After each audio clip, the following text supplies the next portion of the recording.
Dear student, इससे पहले class 10th में भौतिक विज्ञान में आपको प्रकाश का परावर्तन पढ़ा दिया गया है। उससे संबंधित कुछ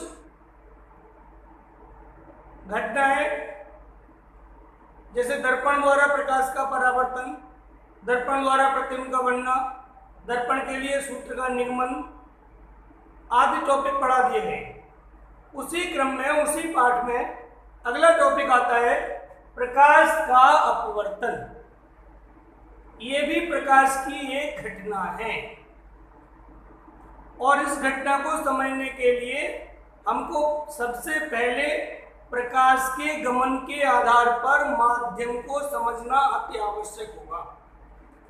तो प्रकाश के गमन के आधार पर माध्यम का प्रकार, माध्यम का प्रकार, प्रकाश के गमन के आधार पर माध्यम दो प्रकार के होते हैं। नंबर 1 पारदर्शी और नंबर 2 अपारदर्शी।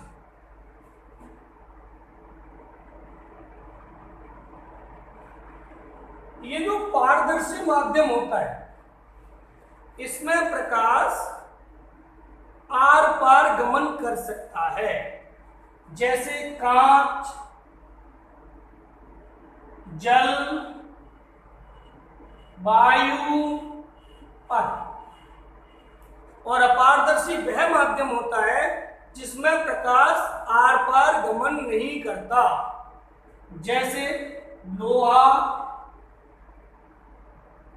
लकड़ी, दीवार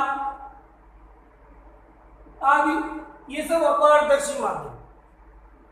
तो ये जो प्रकाश का अपवर्तन घटना है ये पारदर्शी माध्यम में होती है। कौन से माध्यम में? पारदर्शी माध्यम। तो अब इस घटना को बहुत आसानी से समझा जा सकता है।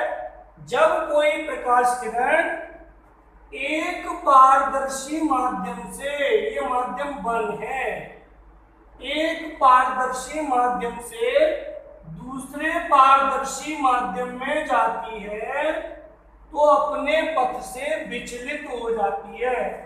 ये किरण जा रही है, ये किरण सीधी जानी चाहिए थी और सीधी ना जाकर अपने पथ से क्या हो गई? विचलित हो गई, मुड़ गई। इस घटना का नाम है प्रकाश का अपवर्तन। क्या इस घटना का नाम? प्रकाश का अपवर्तन। ये जो किरण होती है ये कहलाती है आपतित किरण। क्या कहलाती है?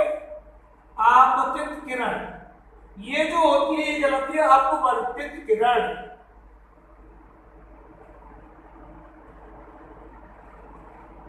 ये कहलाता है आपतन कोण।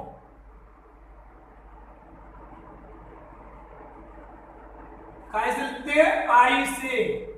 और ये होता है अपवर्तन कोण। कैसे लिखते हैं? आर से। इसको नाम दे दो ABC। ये माध्यम 1 है, ये भी पारदर्शी माध्यम है, और ये माध्यम 2 है, ये भी पारदर्शी माध्यम है। अब इसको समझने के लिए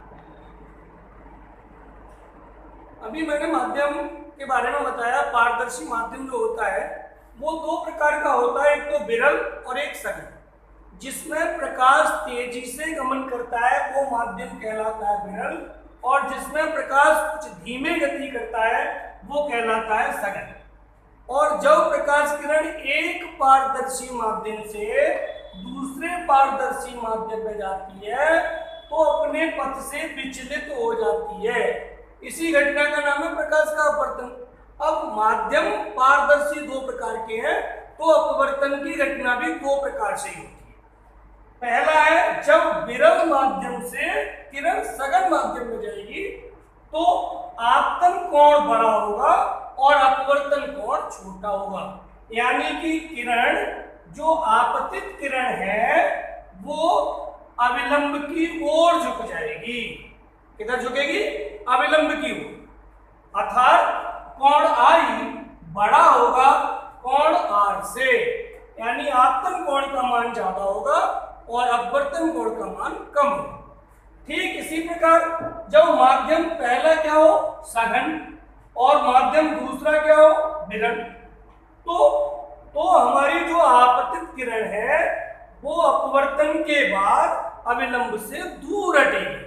अविलंब से दूर हटने का मतलब है कि जो आपतन कोण है वो छोटा होगा, काय से, अपवर्तन कोण से, यानी कि अपवर्तन कोण बड़ा होगा और आपतन कोण कैसा होगा, छोटा होगा।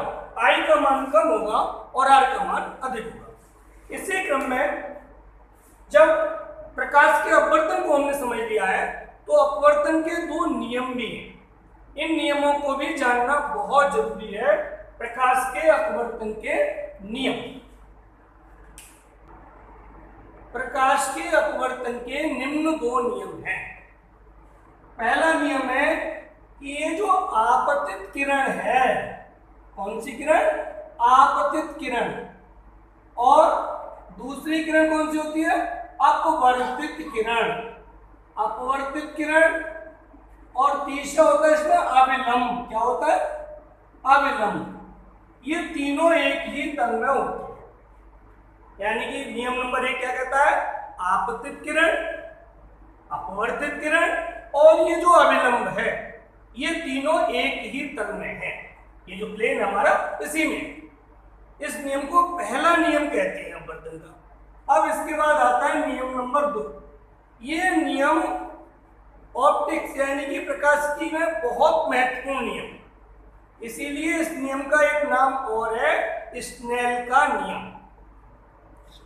इसे समझने के लिए हमको एक बात पहले बहुत जरूरी जाननी होगी कि प्रकाश 7 रंगों से मिलकर बना है, और एक बार में उन्होंने जो स्नेल ने बताया वो कहा कि एक वर्णी प्रकाश के लिए, एक वर्णी का मतलब है एक रंग का प्रकाश, एक वर्णी प्रकाश के लिए आपतन कोण की ज्या, ज्या का मतलब साइन आई, तथा अपवर्तन कोण की ज्या, अपवर्तन कोण की ज्या का मतलब साइन आर, इन दोनों का अनुपात एक नियतांक होता है। एन एक नियतांक है। इस नियतांक को कहते हैं उस माध्यम का सापेक्ष अपवर्तनांक। क्या कहते हैं इसको, अपवर्तनांक। इसको 1n2 भी कह सकते हैं। क्या कह सकते हैं, 1n2। साइन आई बटे साइन आर, ये दूसरा नियम कहलाता है स्नेल का नियम, और इसके आधार पर n जो नियतांक है वो अपवर्तनांक है, इसको 1n2 लिख सकते हैं। 1n2 का मतलब है पहले माध्यम के सापेक्ष दूसरे माध्यम का अपवर्तनांक, अर्थात n2 बटे n1, यानी कि दूसरे माध्यम का अपवर्तनांक बटे पहले माध्यम का अपवर्तनांक। पहला माध्यम क्या है, ये n1 और ये